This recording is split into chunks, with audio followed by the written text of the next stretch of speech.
ताकत दिया गाय पियासल दिया हैं। हम पानी भर के डाल दी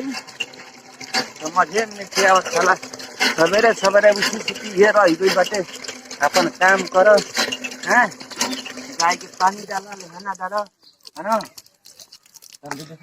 तू का बल्टिया लेके उठू बड़ा है। हम चला चला भाई डलते ना भाई तो तू कल लेके बल्टिया थाम ले बड़ा एगो तो तू कूदे गोड़ से उठू बड़ा है ऊपर से बल्टी उठाया था हम कहते ना चल तू हरी चलता हम गाय के पानी पियो तनी। हां ले देता है कब से गाय पिया चल गया हैं ध्यान न तो नियत तो तू बात तो चल तो धाइए नहीं से ऐसा उठू बड़ा का कल तो पिया चल गया तो हम का कल तो का बोले के ना चाहिए और लियाई हां तो कोहे कर चाहिए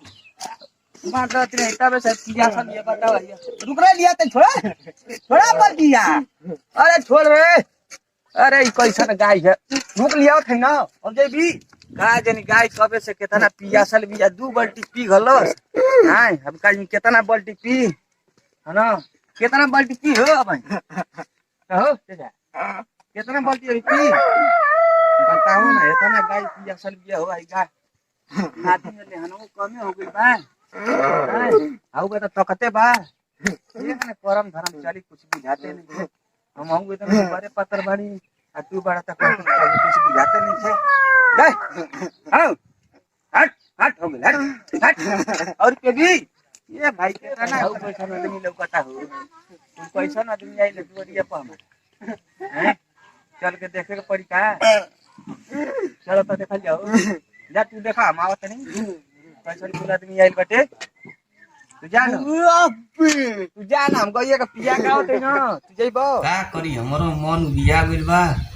गाय के पानी डलनी है ए बहुआरा भाई बा हम का जने क्यों ना ओरी गइल बाटे आई दो खरगोश रख देले बा स जे जेवन चीज बा कुल चीज हमई कहले है नि रे जेवन चीज बा तेवन हमई करी बब्बू जी का सवेरे से पता होता बा नहीं हैं आई यही में रह के खातन सा मांगुर गावतन सा है ना एगो फते बाणा सा दूगो खा गइल बाणा सा यही में खातन सा हगतन सा मारे खा के बिसरा देले बाणा सा हैं खाली फुरमावत रहत न कि तनी खेतवा में चल जाइ ह त हाई कर दिह त हाउ कर दिह चल ठीक है बा और जात बनी खेते में एहन लोग के उपाय कर देतनी त छोड़ के जाए तो बिलरियो जाए तो के चपिए घरे चल बाना सा अपन कमरा में कुछ हो ही नहीं ठीक है चल आए के बान होने दे तब चनी खेते हम है ना काम होगा तो हम बनहू ढंग ना आवेला चलो देखा तनी बना दी तो ठीक है बा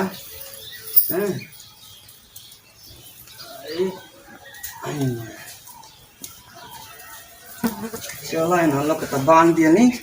आ क्यों जना छुईहन जना ही अब चलो तनी खेते देखी खेतो तो कोड़े के बा आ बाबूजी कहले बना कोड़े खती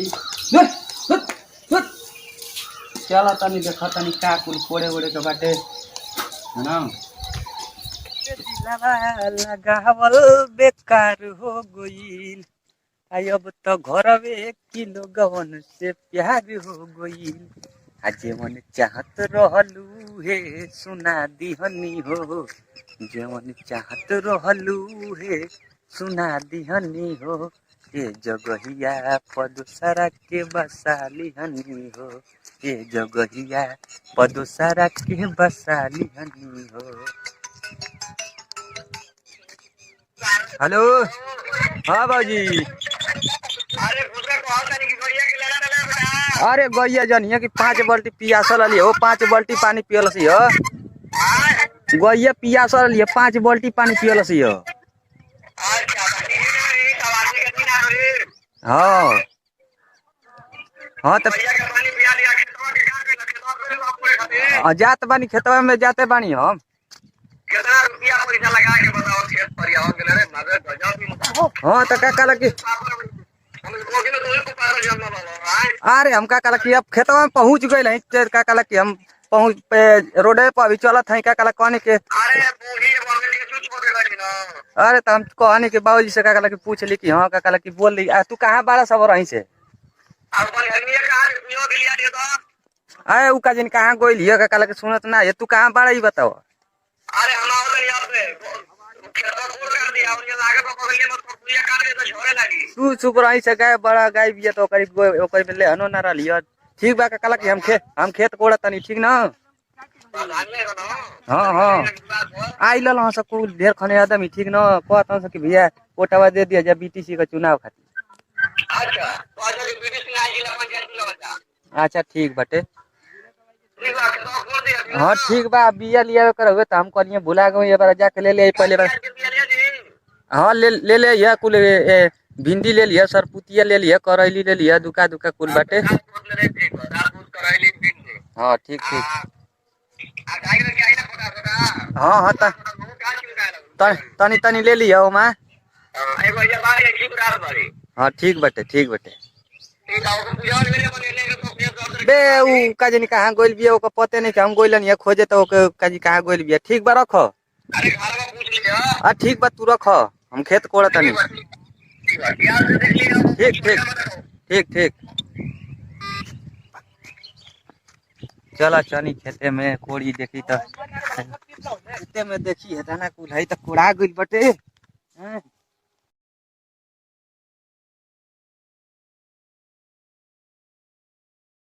कुछ समझ में नहीं क्या बाबूजी कुछ बता के गइबे ना कइल। हाँ कहीं कैसन आदमी के बोला देल बना है समझाओ था जा कि हेके कोड़ हेके ना तो कोड़ तो हम बताओ कौन डिजाइन से कोड़ी हम कोड़बो ना करब छोड़ छाड़ के चल जाई उहे है तो कोड़ी हम कहता ना कि हाई बुआई तो बिया बुआई तो करैली बुआई तो भिंडी बुआई नहीं काज ने सही से जम्बो करला कि ना जमेला कुछ समझे में ना आवत है ना। हम छोड़ छाड़ के जाता नहीं उहे यहाँ तक कहला कि कोड़िया कहला कि ऊपर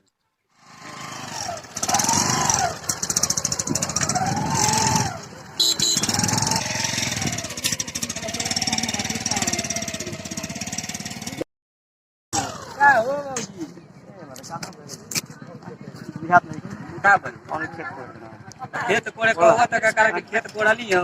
उतर पर समझ में ना आवता हमारा के तो बुझात नहीं के नमाज के दिन बाटे कुल हिंदी में बुआ हमारा कुछ समझ में ना आता ठीक ना।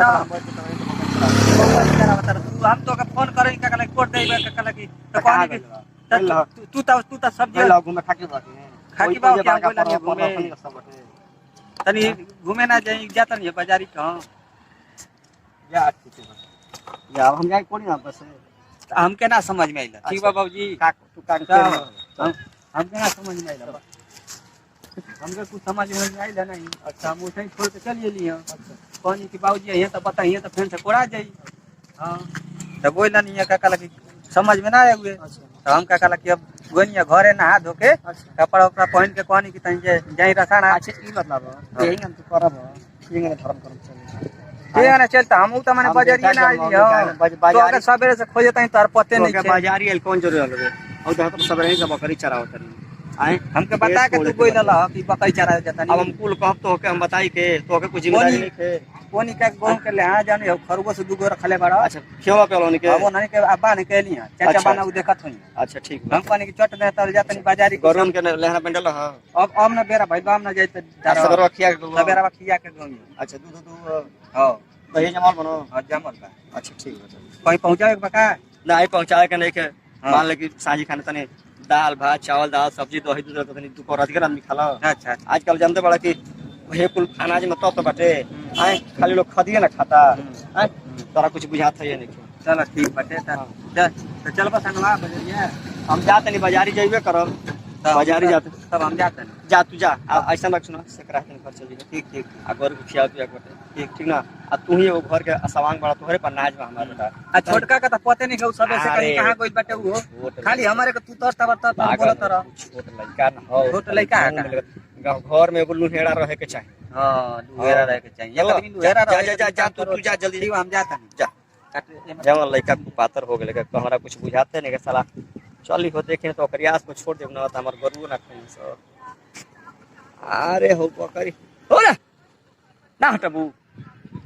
ठीक ठीक हो जाते नहीं तो गरुओ ना खा जी खाली हमारे के कहे ना एक आरा बता ओकरा के कुछ कहबे ना करना बुझा तक कि कुल जगह हमारे के लिए दी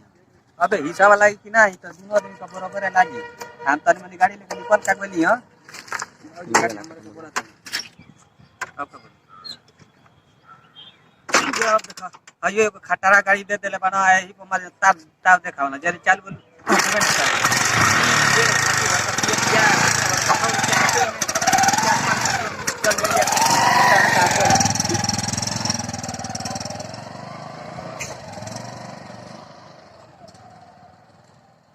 नमस्कार प्रणाम भैया हम राइटर सिंगर कॉमेडियन भक्त मनमोहन जी आप लोग के गोड़ लागत नहीं और ये हमारे आरबी वर्ल्ड कॉमेडी चैनल बटे एकरा के लोग सब्सक्राइब करी और बेल आइकन घंटी दबाई और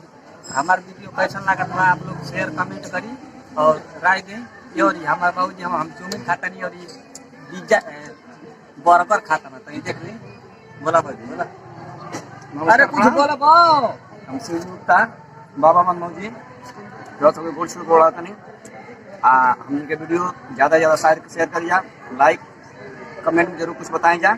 ऐसे भी अच्छा वीडियो हम इनके व्हाट्सएप पे सामने पेश कर जाए जय हिंद जय भारत बढ़िया भाई हो गया कैसा 60 रुपया हो अरे तू मारे हम तो हाथ पर पहले फुल पड़ने वाला पैसा नहीं ना बन रहा है कहां से जाओ जाएगा पैसा दे जा 50 रुपया ला इधर 50 रुपया 50 रुपया अब उधर में खा जाएगा का है ना होय अच्छा का कि हम को हम हाफ प्लेट बना कर तो फुल प्लेट काहे कइलो ना हेलो 50 रुपया धरा होई का